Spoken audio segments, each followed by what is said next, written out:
and I'd like to talk about some of our recent work trying to develop T-cell-based therapies, immunotherapies, that might be applied to common epithelial cancers. So all immunotherapies can be divided into three major categories, and I have them here. The first would be non-specific stimulations of the immune system. These have been with us for a while.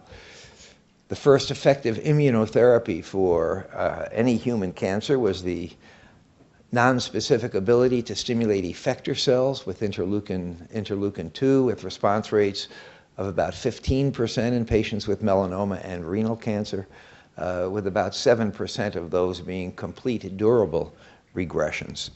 That was first reported in 1985. Now, there are two ways to stimulate any physiologic system. One is to directly stimulate it. The other is to remove inhibitory factors, and that, in fact, is true for most physiologic systems in the body. And recently, there's been a good deal of interest in inhibiting these regulatory factors called checkpoint blockades that inhibit lymphocyte function. Anti-CTLA-4 has been approved by the Food and Drug Administration back in 2011, and just a few weeks ago, a second checkpoint modulator, anti-PD-1, has been approved. Now, these drugs have been shown to be quite effective in patients with melanoma. There's some activity in patients with renal cancer. About 15 to 17% of patients with smoking-induced lung cancers appear to respond to anti-PD-1.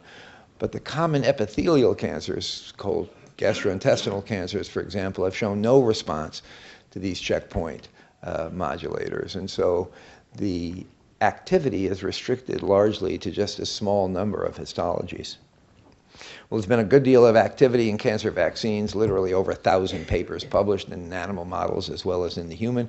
We have no effective cancer vaccines today. The only approved cancer vaccine by the Food and Drug Administration is for prostate cancer, the Sapulacel T. It appears to prolong survival by about 4 months, but there are no responses. Only 1 out of 300 patients showed an objective response. Only 8 of over 300 showed a PSA drop. Everybody progresses and everybody dies, but it does appear as if survival can be prolonged. There certainly are no cures. What I'm going to discuss this morning is this third aspect of immunotherapy, and that is the use of lymphocytes as a drug, in much the same way that we might use chemotherapy agents. By identifying T cells with anti-tumor activity and then passively transferring these activated immune cells that have an anti-tumor capacity, and we refer to that as adoptive immunotherapy. Now, some of the advantages of this kind of cell therapy are shown here. If you have a drug like a cell that can recognize a cancer, well, you can produce in the laboratory very large numbers. Well over 10 to the 11 lymphocytes are easy to grow, and you can select those kinds of cells for cells that have a very high avidity for recognition of tumor antigens.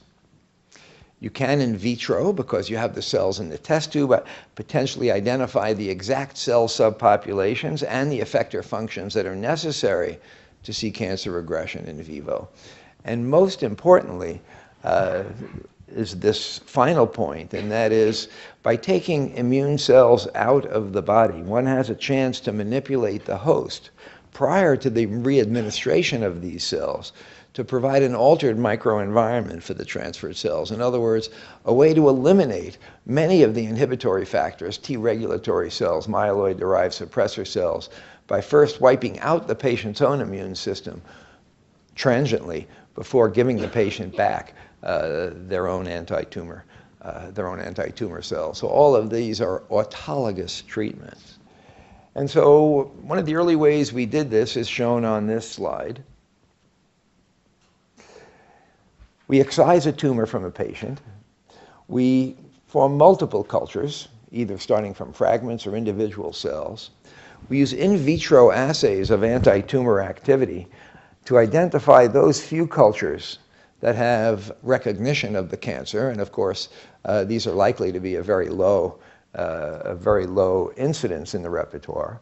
We then identify those cells, grow them to large numbers, and give them back to the same patient, but first following a transient lymphodepletion of that patient with cyclophosphamide and fludarabine at doses that eliminate all white cells for about 7 or 8 days before the body naturally recovers. Well, we published this several years ago. We now have a minimum 5-year follow-up on our earliest trials. We treated a series of 93 patients in three consecutive phase 2 trials. And I show you the results here with a minimum follow-up beyond 5 years. You can see we treated 93 patients with their own autologous anti-tumor cells. The objective response rate by RECIST criteria was 56%. And notice that 20 of the 93 patients, so 22%, had a complete regression of all metastatic disease. And when you have a complete regression with immunotherapy, and that's true for IL-2 as well, very rarely did those patients recur. Of these 20 patients, only a single patient recurred at 9 months, with all of the remaining patients in ongoing complete regression from 80 to 124 months. Now, a couple of examples just to make some points about how this works. First, because you're giving a very active drug that can immediately recognize the cancer, these responses can occur very quickly. You see, this patient that we first saw had multiple liver metastases. These were increasing in numbers. On day 0, we resected one of these metastatic deposits, identified anti-tumor cells, gave the cells on day 0, and you can see by day 34, virtually all of the tumor deposits are gone. There are still a few small remnants, but this patient underwent a complete regression that's now ongoing 11 years later of these lesions, as well as lesions that were present in the lung. So it can happen quickly. This patient had multiple subcutaneous tumors disappear in 12 days. There's no relationship between the bulk of disease and the likelihood of having a complete regression. And that shouldn't be a surprise. The immune system, when it recognizes an antigen, can destroy livers and lungs, and again, can destroy large tumor bulks as well. Now, this patient illustrates another point. He came to us from Israel with this terrible, very aggressive melanoma in the back of his scalp. He had had surgery, radiation therapy, chemotherapy, multiple excisions. We treated him on day 0, and you can see by day 22, everything is starting to turn black. But by 2 months later, the tumor started to regrow. We retreated the patient, and he underwent a complete regression of this disease, as well as multiple lung metastases. He's the only patient of the 20 complete responders who was treated more than once. And so all of the remaining patients that had responses and complete regressions that are ongoing beyond 5 years received a single treatment, because this is a living treatment. You're giving living cells. They expand thousands of fold inside the body after you give them. They retain their anti-tumor activity. And in fact, they live as long as we do. I mean, you get vaccinated against diphtheria as a child, you still have those immune cells 70 years later. Finally, this last patient that I'll show had multiple brain metastases, and I point this out simply to say that the brain is not a sanctuary site. Cells can infiltrate into the brain and cause regressions. And you can see these multiple metastatic deposits that disappeared over the course of 3 months.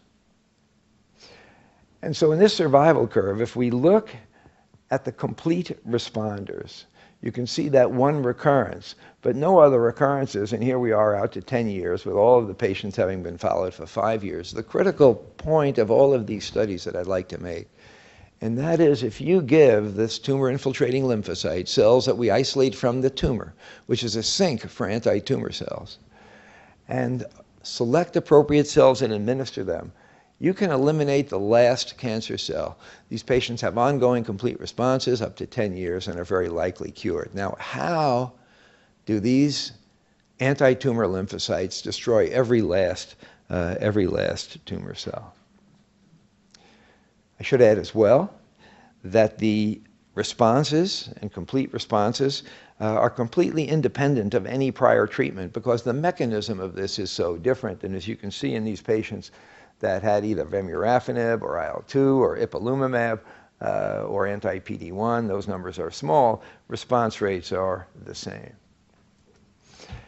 And so it looks like adoptive therapy can mediate complete, durable, likely curative regressions in patients with metastatic melanoma. But what's unique about melanoma? Patients with metastatic melanoma can respond to interleukin-2. They can respond to anti-CTLA-4, about a 10% response rate. They respond to anti-CD40. They respond to anti-PD-1. There's something about melanoma and to some extent renal cancer that appears quite unique. These are the only tumors that respond consistently to these immune modulators. It's the only tumor, melanoma, that can generate reproducibly large numbers of tumor-infiltrating lymphocytes with anti-tumor activity. And so there are two intertwining questions, the answers to which might give us clues on how to extend this treatment to non-melanoma patients. And that is, why is melanoma so uniquely immunogenic? And second, what do the TIL actually recognize that enables the in vivo destruction of the last cancer cell? Well, there have been multiple studies now where total exomic analysis has been done of tumors to look at the number of mutations. This is just one of those studies, and you can see them listed here. Each dot is a patient. This was published about a year and a half ago. And you can see that melanoma has more mutations on average, this is a log scale, than any other tumor histology, with the possible exception of smoking-induced lung cancers, and that might explain why anti-PD-1 has about a 17% response rate in patients with smoking-induced lung cancers. But all cancers have mutations, random mutations, but of lesser amounts. So we looked at a series of 33 consecutive patients with melanoma to look by exomic analysis at the number of somatic mutations that were present in those tumors that were not present in the genome. And you can see in our series of 33 patients, there was a median of about 234, an average of over 400. These are quite a few mutations compared to most other cancers that might have double-digit or 100 to 150 mutations. Well, we began studies to see if we couldn't mine this cancer exome, the cancer mutations, to identify whether there were mutations that were immunogenic. Now, for a mutation to be recognized by the immune system, it has to fulfill at least two criteria. The first is it has to be processed intracellularly to a 9 to 11 amino acid peptide, because T-cell receptors recognize small intracellular peptides that are brought to the surface of a cell and fit into the groove of an MHC molecule, which leads to the second criteria, and that is that depending on what MHC antigens that patient has, 6 class 1 and 6 class 2, the peptides that comprise that mutation have to fit in one of those patient's MHC molecules. And therefore, only some, in fact rare, mutations are actually going to be recognized by the immune system. So it's a critically important point. Any T-cell receptor that recognizes an antigen recognizes a small peptide in a groove of a surface MHC molecule. And that's true for both CD8 cells and CD4 cells. And so we developed a strategy that we published last year from mining all of the exomic mutations in a cancer to see if we can find some that were immunogenic. And I'll illustrate how we do this, but basically we take a whole exomic sequence of the tumor to identify all the non-synonymous mutations, that is, any mutation that creates a new amino acid. Most of the rest of the work is done sitting in front of a computer. In silico, then, once you know those mutations, we know the reference genome that's sequenced. So in silico, we can now list all of the 21 amino acid peptides that contain that mutation, flanked by the natural 10 amino acids on either side of that mutation. So by having this 21-mer or 25-mer with the mutation in the middle, That includes every possible 9 and 11 amino acid peptide containing the mutation. Well, in the first enumeration of this, we just use a prediction algorithm to identify whether any of these mutations are encompassed in peptides that can bind to a patient's MHC molecule. If there are some, we synthesize them and screen for in vivo recognition by TIL that cause a complete regression. So let me run through how we did this in a patient to provide perhaps a clearer example. The first time we actually did this was in this young boy, David, a 32-year-old male who had a fairly characteristic course of melanoma. He had excision of the disease. He had positive nodes. He didn't respond to interferon. He developed liver and brain metastases. He did not respond to high-dose IL-2. He had stereotactic radiosurgery to his brain and then an excision. And he was one of the 93 patients that we treated in the trial that I mentioned who had a complete regression of all of his disease, ongoing now at 9 years. Well, his exomic analysis showed that he had 595 non-synonymous mutations. So what we did, knowing what those mutations, the computer will then just tell us what protein that mutation came from. It will then tell us what are and that's this mutation here, this S, in place of that central amino acid. The computer then gives us the amino acids on either side of that mutation. So we now have, in this case, this 21-mer containing every possible 9 and 10 amino acid that contains that mutation. What we then do is have the computer just put them all together into a single string, and here it is. And now we ask whether or not in this string of amino acids, using prediction algorithms, are there any peptides that will fit on that patient's MHC molecule? We then synthesize those predicted peptides and use the patient's TIL that caused a complete regression to see if any of those peptides pulsed onto the patient's antigen-presenting cell will be recognized. And in fact, 2 were recognized. You can see this second predicted peptide was recognized in this co-culture assay with the patient's TIL that led to its complete regression, as was the 16th peptide. And this represented 2 tumor mutations, one a plextrin homology domain involved in microtubule formation, a second a protein phosphatase involved in glycogenesis in myotubes. And so these were 2 mutations that were recognized by this patient's TIL. A second example, this patient had multiple lung and metastases as well as bulky metastases in a mutation, in an amputation stump. You see them pointed to with these yellow arrows. This patient that had multiple mutations that were present in the tumor, when we did this exomic analysis, predicted the peptides that would bind. You could see here, in this case, it was the 11th and the 23rd peptides that were predicted to bind to that patient's MHC molecule. And then once again, these were Gas7, involved in growth arrest, and House3, again, involved in microtubule formation. And so we can identify individual mutations that are recognized by TIL that are causing complete disappearance of cancer. Now, one of the problems with that approach is you have to predict sequences that can bind to a patient's MHC molecule, and there is such redundancy, especially in class 2 MHC molecules recognized by CD4 cells, that we don't have good prediction algorithms for many of those MHC molecules.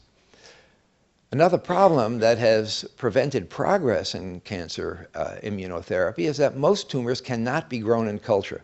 It's extraordinarily difficult to grow a colorectal cancer cell or a breast cancer cell or a prostate cancer cell in culture. And so we developed this technique, which was just published this year, that has multiple advantages compared to the previous one. There's no need to predict peptide binding to that patient's MHC molecule. You can, in one fell swoop, test all candidate peptides on any one of the MHC loci in that patient, and you don't need the tumor cell line at all. So what do? The first thing you do is you identify the exomic mutations, as we did before. And now what we do is we have the computer again tell us what the amino acids are on either side of that mutation. But instead of doing a prediction, what we then do is clone each one of the DNA mini genes that encode that 21-mer, in this case a 25-mer. We clone that into an expression plasmid. We make RNA. We transfect it into the patient's own autologous antigen-presenting cells. So we put every mutation, every mini gene, into the patient's own antigen-presenting cells to see whether or not the patient's own antigen-presenting cells will present that peptide by testing those antigen-presenting cells in a co-culture assay with the patient's T cells that mediated a complete regression. And so what we do to actually do this is we string each of these individual mini genes encompassing 25 amino acids into what we call a tandem mini gene that we then put into the patient's own antigen-presenting cells and then simply interrogate with the TIL that we used to treat the patient. And so here's an example of this patient with melanoma who had a small number of mutations. He had 71 non-synonymous mutations. Well, we made 12 tandem mini genes, each containing about 6 individual genes. And here you see these 12 tandem mini genes. And here's an example of one. This encoding 25 amino acids, this with the mutation in the middle, this another 25, and so on. Well, when we test against the patient's TIL lymphocytes that we gave to the patient, you can see only this first tandem mini gene is recognized. None of the others are recognized. This one happens to be the autologous melanoma, which is recognized. Well, this tandem mini gene encodes 6 different mutated peptides. To determine which is the gene that actually represents the mutation recognized by the patient's immune system, what we simply do is one by one mutate that mutation back to wild type for each one of the 6 genes in turn. So you can see here in this co-culture assay, when all 6 of these mini genes have the mutation, it's recognized. When you now take this first gene and revert it to wild type, you can see the tandem mini gene is still recognized. But when we take this second gene and revert it to wild type, all reactivity is gone, indicating that it's this gene, this KIF2C, that was the tumor antigen recognized by these TIL. And in fact, it turns out to be a member of the kinesin family, 2C. It's involved in the mitotic spindle. Well, shockingly, we've done this now in 21 patients and identified 45 different mutations. And every mutation was different. We've never seen a duplicate mutation recognized by the immune system. So in these 21 patients, we identified 45 mutations, but none were shared. Each were unique to the somatic mutation present in just that patient's cancer. And so it looks like, because we identified these mutations using T cells that could cause complete regressions, it looks like adoptive cell therapy mediates complete, durable, and likely curative regressions of metastatic melanoma based on the recognition of these immunogenic cancer mutations, because we see no side effects in these patients. There's no on-target off-tumor toxicity because we're targeting, again, mutations present only in that cancer. And in fact, these individual mutations are very likely the targets of interleukin-2, of anti-CTLA-4, and anti-PD-1, which can also cause regressions, but in much smaller percentage of patients. Well, having made this conjecture, can we utilize this approach to treat common epithelial cancers by targeting the unique immunogenic mutations that are expressed by each individual tumor? Might this be a way to use immunotherapy for the treatment of, or at least attempted treatment of any cancer type? So we chose for the next series of studies gastrointestinal cancers because these are among the kinds of cancers like prostate cancer and many other of the epithelial cancers that do not respond to IL-2 or the checkpoint modulators. And you can see, although they don't have as many mutations as melanoma, which is all the way to the right, I've boxed here in red the gastrointestinal cancers. They have maybe 1/10 the number of mutations on average as patients with melanoma. And so the first patient that we attempted this with was a patient that we reported in Science about 2 months ago.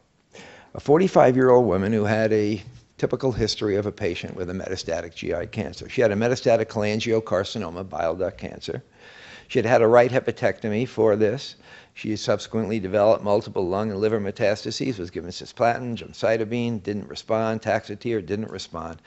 Came to us in March of 2012. We resected a lung lesion and isolated her reactive TIL and infused them. And she had just a sort of a stabilization of disease. She certainly did not have a RECIST response when she got her bulk TIL cells.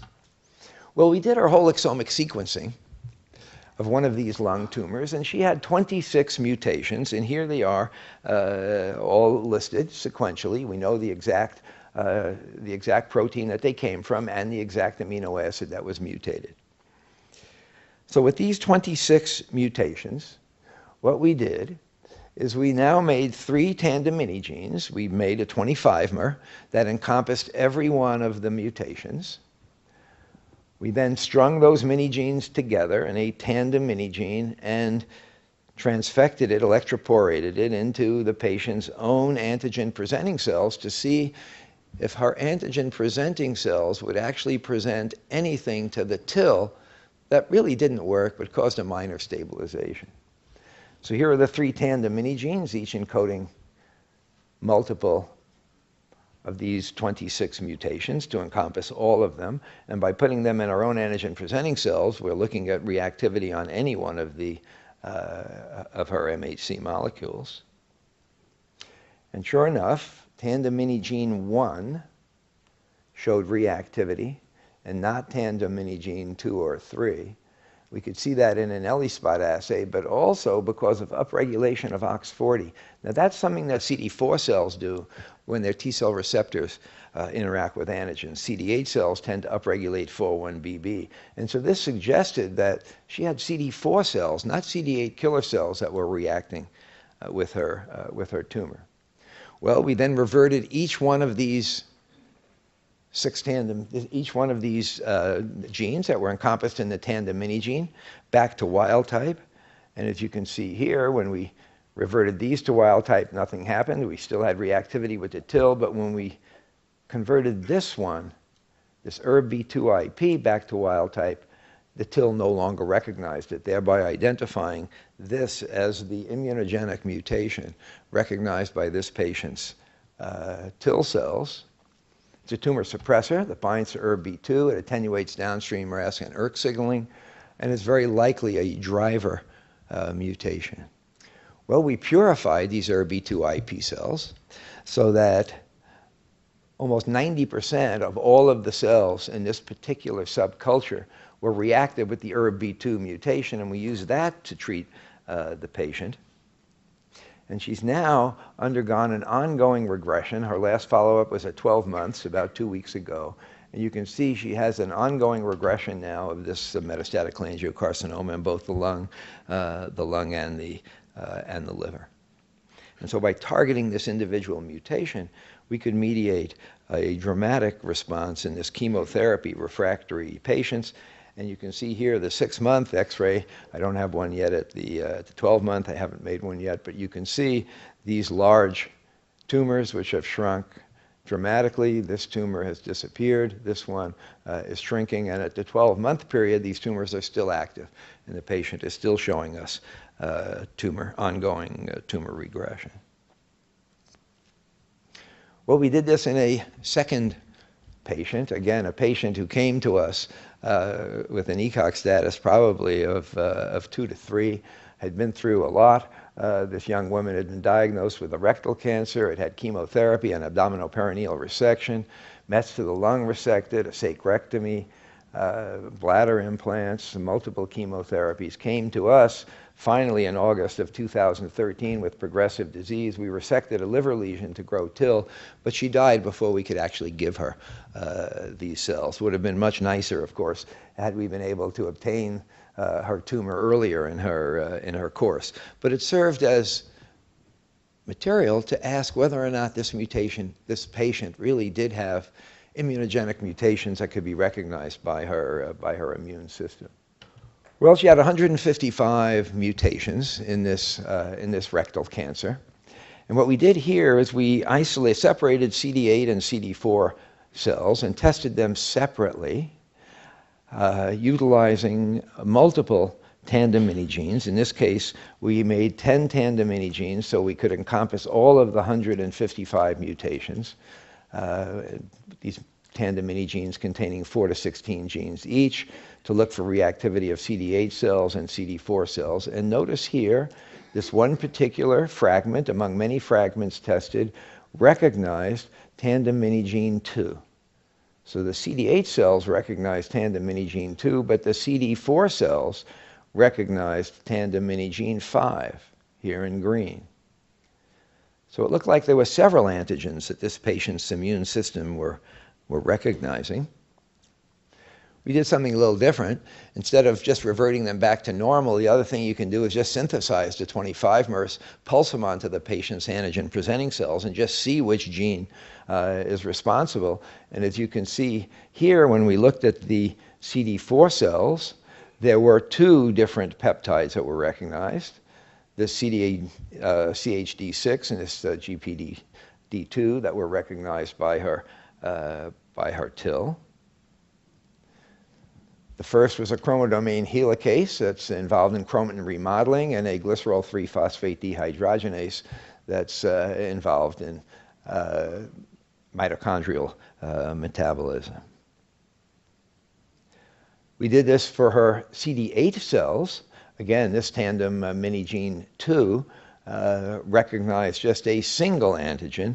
In this case, it was NUP98, a nucleoporin that's involved in the nucleopore complex. So this patient had at least 3 potentially targetable mutations by her TIL. But again, she has not been, she was not treated because she died before we could accumulate this information. It takes about 8 weeks from the time you have the tumor in place to do the exomic sequencing. During that time, you're growing TIL, and then to do the bioinformatics, to do the synthesis of the mini-genes and the final testing. So it can all be done in about 7 or 8 weeks. Well, how common is this phenomenon for the GI cancers? That is, how often do you find mutations that are recognized by the patient's immune system so they can potentially be used as targets for therapy?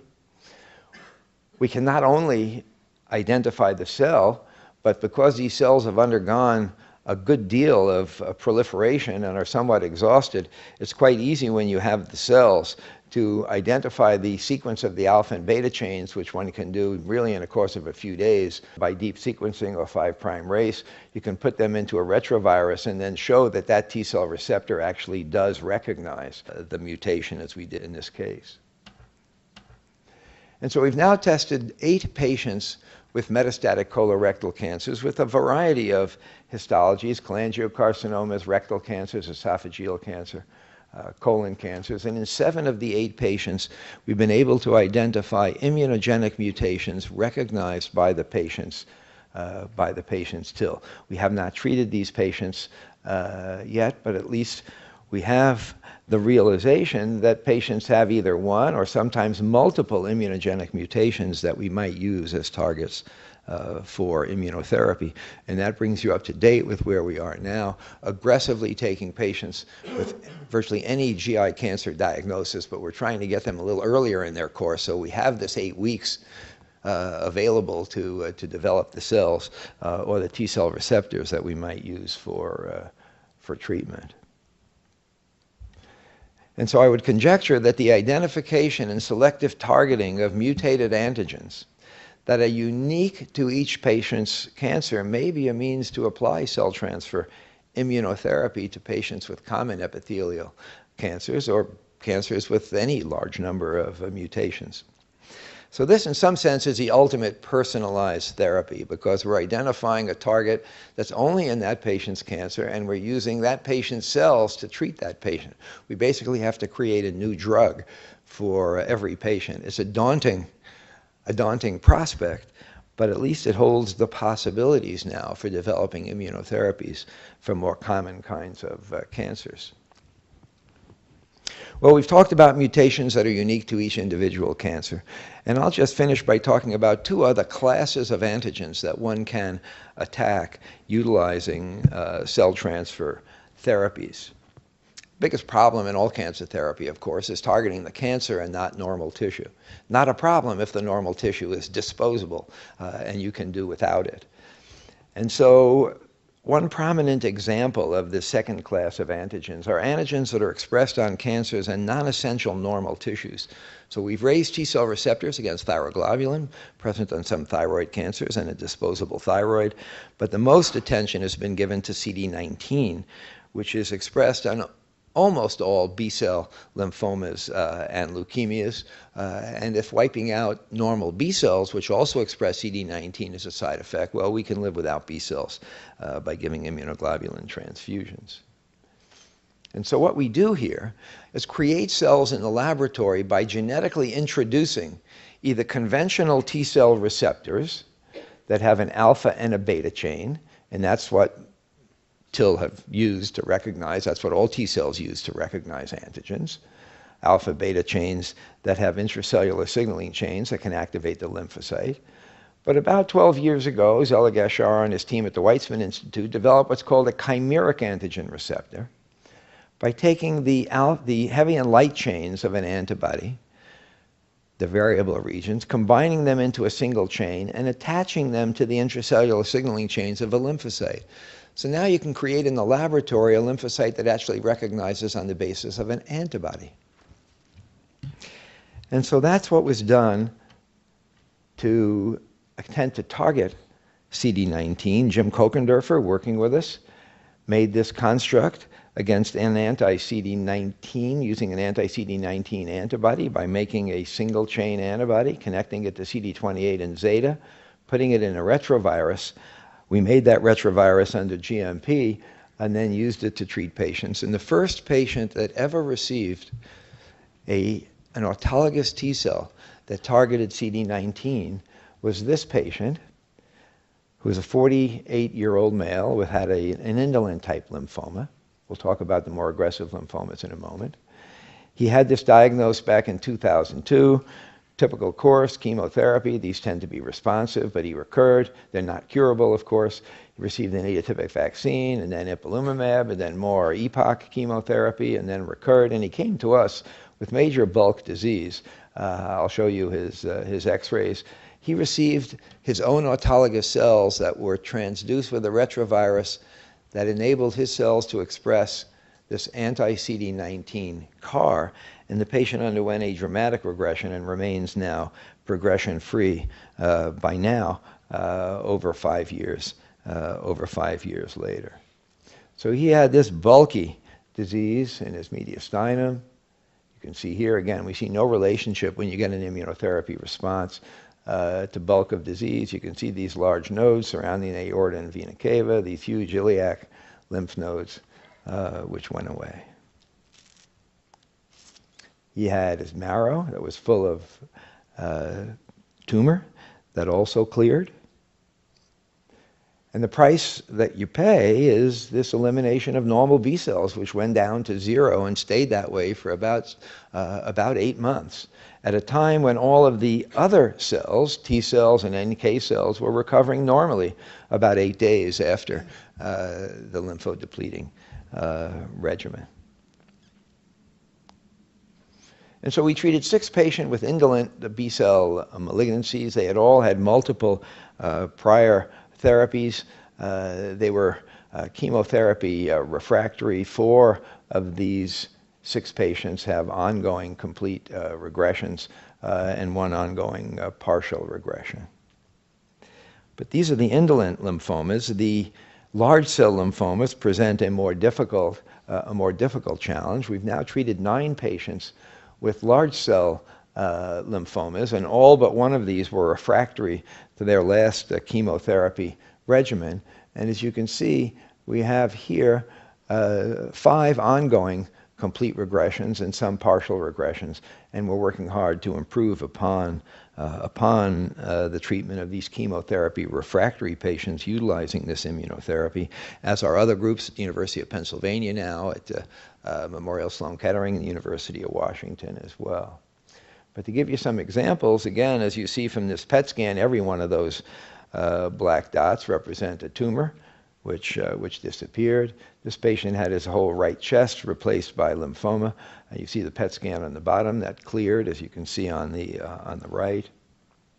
This patient had multiple large liver metastatic deposits that disappeared as well. So this anti-CD19 gene therapy can be quite effective for patients with lymphoma. The problem with the more widespread application of CARs is that you need an antigen, you need a molecule on the cell surface that an antibody can recognize.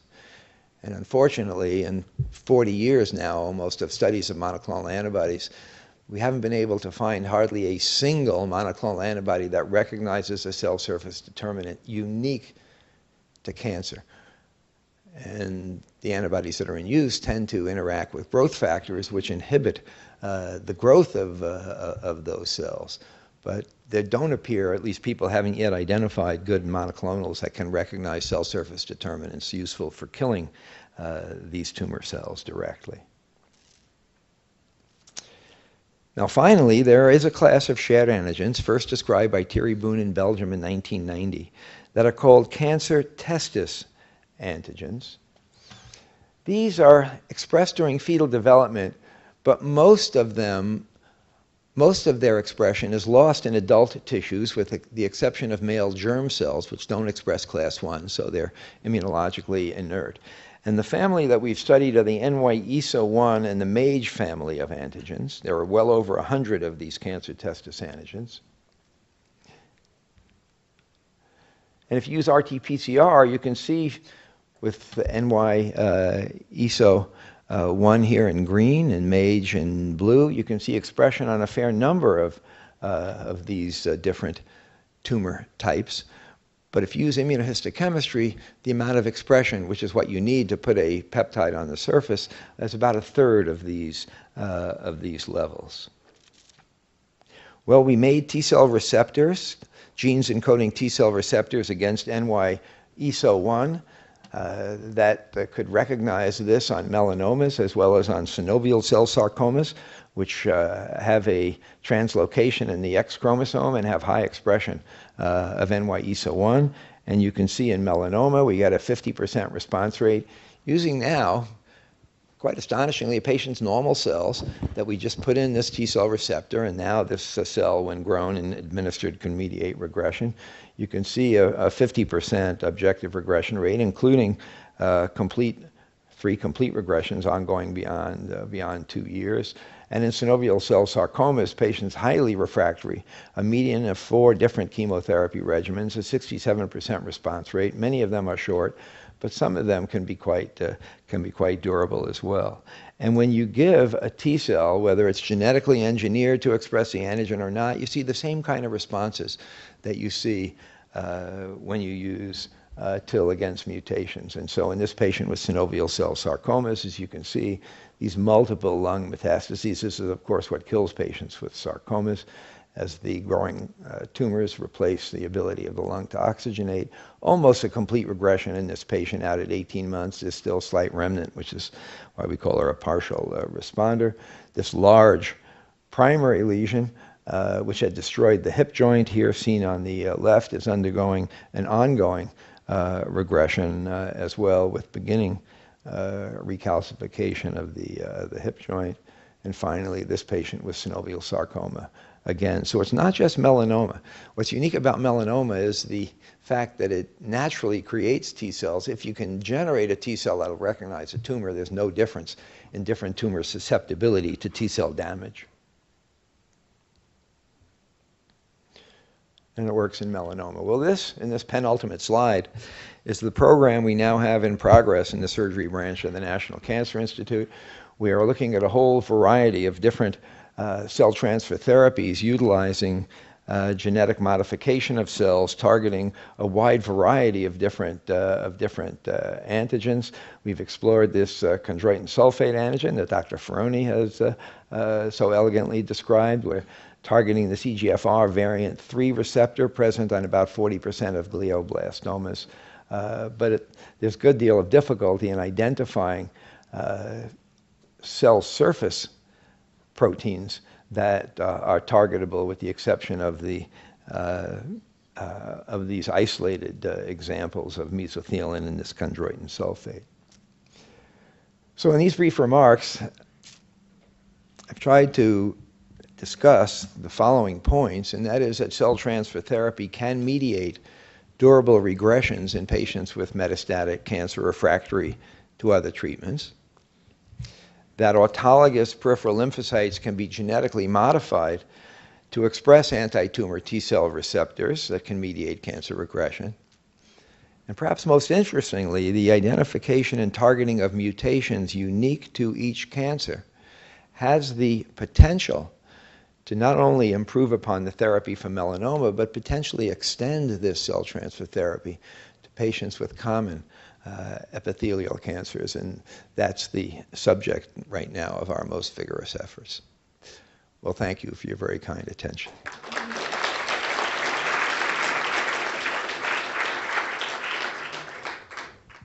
I can't help but ask this question.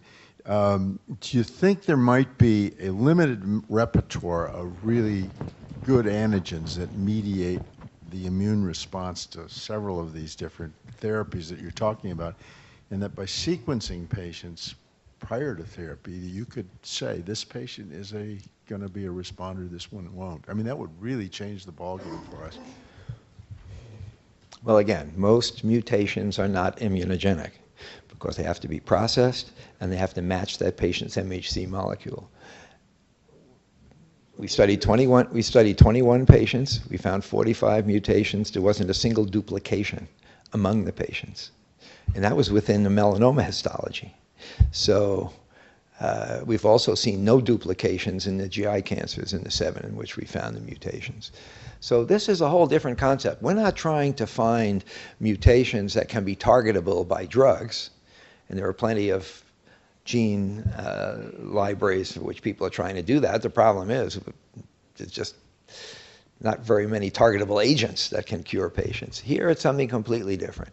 Here we're just trying to recognize a mutation that can be a target of immune attack. And I think it's going to be very hard to just find the mutations and predict them without actually doing this kind of in vitro test. May I make a comment? I agree with you. We don't have many targets we can recognize with antibodies. But the major advantage of the CAR approach is that one CAR can be utilized with a large number of patients. So just the antigens which we are investigating is expressed on 80% of patients with melanoma, at least. So that means if we develop the right CAR, we don't have to go to analyze each individual patient for expression of the right target. And well, I believe that is very important from a practical viewpoint, because as you showed, many times you are racing with disease progression, and you lost a patient while you were identifying the right mutations. Well, I agree that it would be wonderful if we had a common mutation that the CARs could recognize. The problem is they just don't exist. I've told you about some of our successes. I haven't told you about some of our catastrophes. When we tried to target antigens that were present even in tiny amounts on normal tissue. And so when we targeted CEA, for example, which is way overexpressed in many colon cancers compared to the tiny amounts of normal tissue. We completely eliminated, wiped out the colonic epithelium of 3 patients. One of them had a really good regression of liver metastases, but it took 2 to 3 weeks for those patients to recover their colonic mucosa, and during that time there was terrible diarrhea and bleeding and so on. If you target a melanocyte antigen, there's a tiny layer of melanocyte-expressing cells in the stria vascularis of the cochlea, and T cells will find them. That's why we're protected against viral diseases. We have no drugs.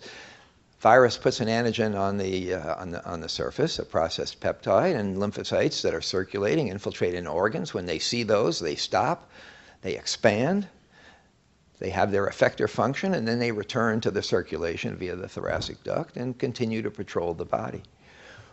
There are no cell surface determinants that I'm aware of that are unique to cancer, with the possible exception of this EGFR variant 3 mutation in patients with glioblastoma.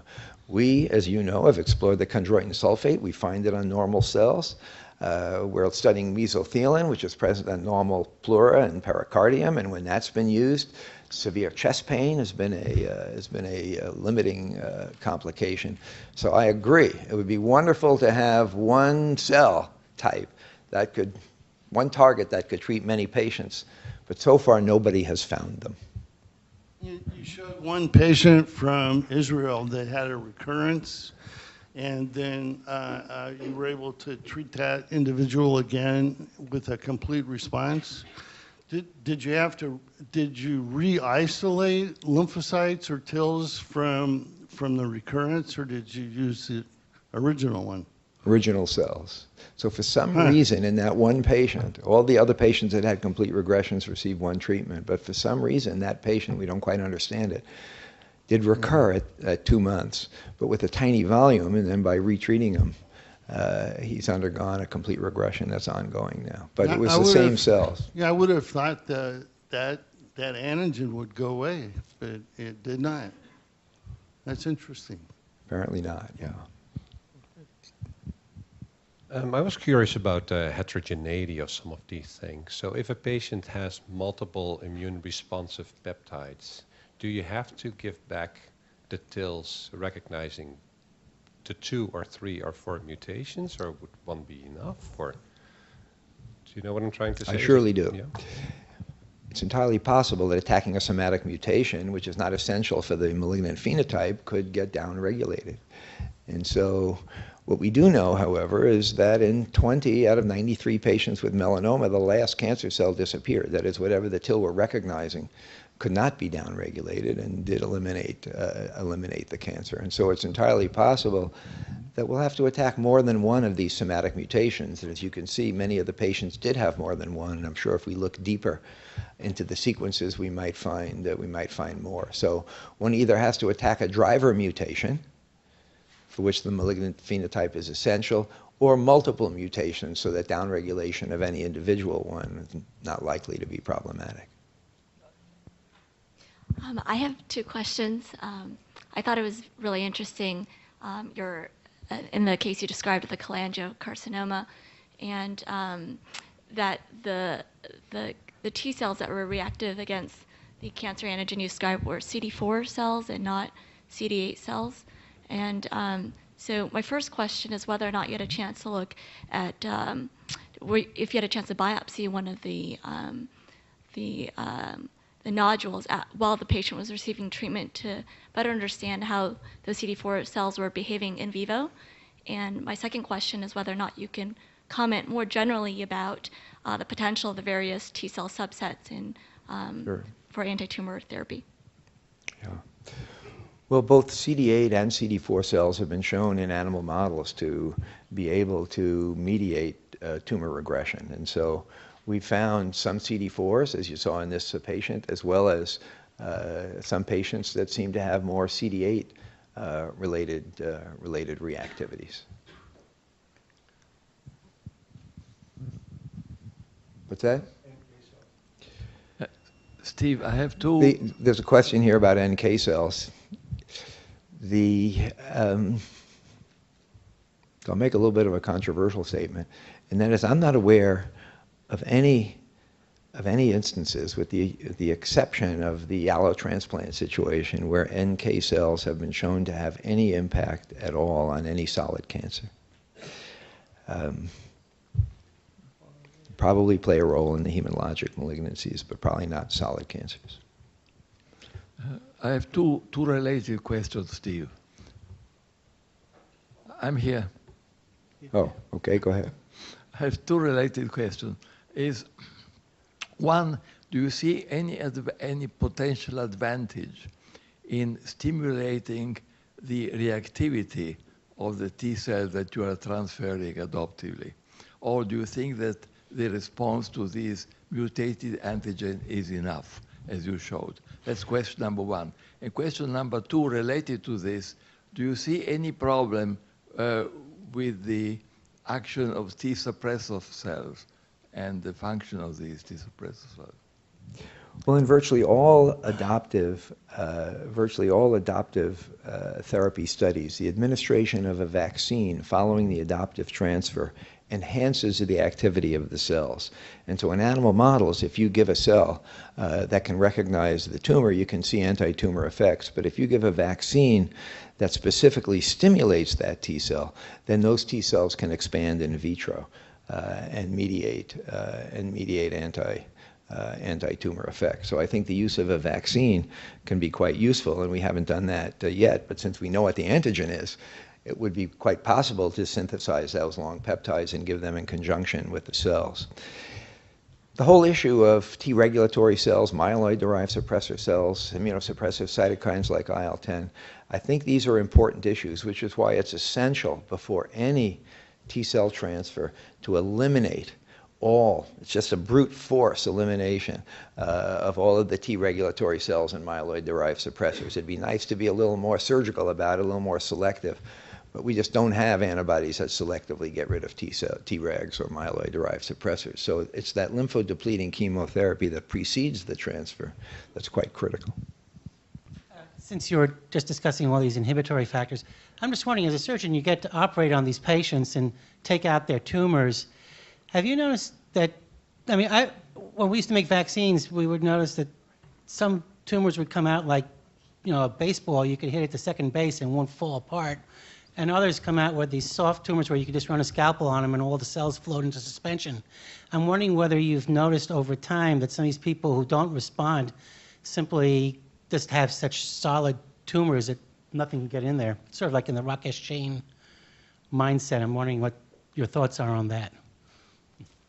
Well, in vitro, we can grow lymphocytes from virtually any tumor type, probably 90%, maybe 10% of the time. We'll have a tumor from which the lymphocytes cannot extravasate in vitro. And so we don't need the tumor, of course, viable, because we just do exomic sequencing and use that as a target instead of the tumor cell.